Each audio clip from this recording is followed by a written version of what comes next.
Dans le cadre de la mission handicap, on recherchait des actions pour sensibiliser l'ensemble de nos collaborateurs, des cadres jusqu'à nos hôtesses. On est tombé par hasard sur ce que faisait donc Terre d'équilibre en cherchant sur internet. Et le concept nous a plu assez rapidement et voilà, donc on a proposé déjà aux personnes qu'on appelle les permanents chez Faune Régie, c'est-à-dire tout ce qui est siège, les agences, donc ceux qui gèrent les hôtesses. Voilà, on sensibilise aussi les personnes en interne, parce qu'en interne on a beaucoup de personnes qui pourraient être reconnues, qui n'osent pas le faire. Et voilà, ce type d'action nous permet de montrer que on n'est pas là juste pour acheter un fauteuil ergonomique, on est là aussi pour soutenir et faire plein de choses ensemble.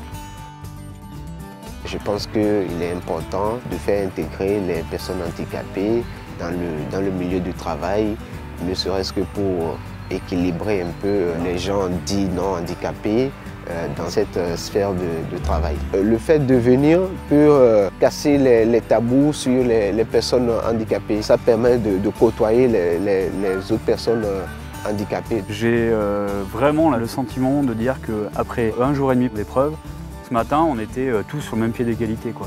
Et on a tous contribué à réussir les jeux. Et on m'aurait dit ça samedi matin, j'aurais pas dit, quoi. Et là, l'appréhension est complètement partie. On se rend compte que les gens ont des capacités extraordinaires, qu'on ne se rendait pas compte avant. Et qu'ils arrivent à se surpasser et que même ils nous dépassent nous. On connaît mieux le handicap, donc je pense qu'il n'y a évidemment aucun obstacle pour travailler ensemble et ça c'est une belle victoire. Il faudra le reporter et le faire passer au sein des entreprises, c'est certain. Expliquer ce qu'on a fait pendant ces 2 jours, nos inquiétudes, celles qui se sont dissipées au bout d'1 quart d'heure du contact avec Sonia et Philippe, et leur dire qu'il ne faut pas avoir peur de ce qu'on ne connaît pas, bien au contraire, il faut y aller pour le connaître et faire sauter les barrières, quoi. C'est ça qui est important. Le plus important en fait, c'est simplement la leçon de vie qu'on prend en 2 jours. 2 jours c'est super court, mais en même temps on apprend autant qu'on peut apprendre peut-être en 10 ans, en 15 ans. Simplement, faut retirer les préjugés qu'on peut avoir, faut retirer toutes les idées préconçues qu'on peut avoir, ça sert à rien. On ne connaît pas forcément le handicap des personnes qui sont dans notre équipe.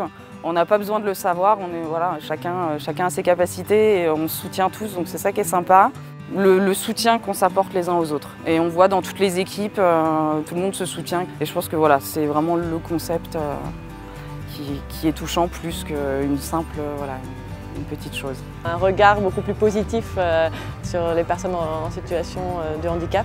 En tant que référent, je trouve que c'est important d'être venu à ce week-end et je vais vraiment porter la bonne parole en interne. Le fait de participer à ce raid, ça montre que les personnes handicapées, il n'y a pas de raison d'en avoir peur et il n'y a pas de regard négatif et au contraire, ils ont une chaleur humaine impressionnante. Donc j'aurais envie de leur dire, venez participer à ce raid pour voir qu'il n'y a pas de souci avec le handicap finalement. De mettre en œuvre ça et partager cette mixité et d'arriver à de tels résultats, je pense que c'est la meilleure leçon qu'on peut en tirer.